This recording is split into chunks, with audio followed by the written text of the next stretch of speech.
this is one of those things, again, I think I struggle with every time I come up here is what we're going to talk about, and it usually comes to me at the last minute, so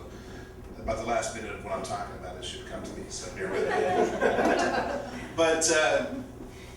you know, I thought about it and I thought about it, and I think broke is kind of a relative term, obviously. It depends on where you are in life and where you're from. I think anybody who either has immigrants for parents or parents who went through the Great Depression, they have a better understanding of what broke is relative to, I think, what maybe those of us fortunate to have grown up here in this country consider broke. I know I've found myself broke on a number of occasions where, for example, you know, friends of mine went to a restaurant, and it was one of those restaurants that's so fancy that the plates that are already on the table, they take those away and then put out a whole new set of dishes for you to eat off of, making you wonder what was that all about. And then looking at the menu and realizing all you can afford is the Caesar salad and iced tea, basically. And then having the guy that took you there realize, oh gee, I forget you're in a different station in life than I am. I would have stopped by McDonald's on the way back for you, you know, thanks a lot.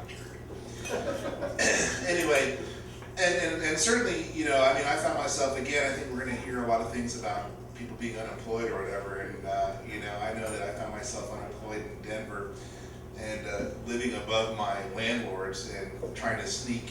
into my own apartment and tiptoe, well, you know, just so that they wouldn't realize I was in my own apartment, and I would just lie on the floor, you know, with no power on, and food rotting in the refrigerator, and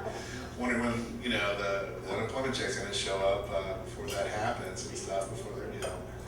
I get rescued from my situation. But that was the thing, is I think the point that I was trying to make is that at the end of the day, you know, all the trials and tribulations that we might go through where we can't afford that, you know, next round of beer or that flat screen TV or whatever, at the end of the day,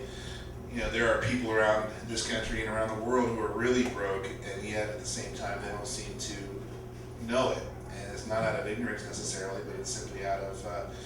the fact that, you know, their needs are being met or their needs are not being met. But it's very difficult, I think, to ask Americans to, you know, elicit sympathy from somebody else about being broke. But despite my unique experiences, at the end of the day, I'm pretty happy the way things have turned out. That's it.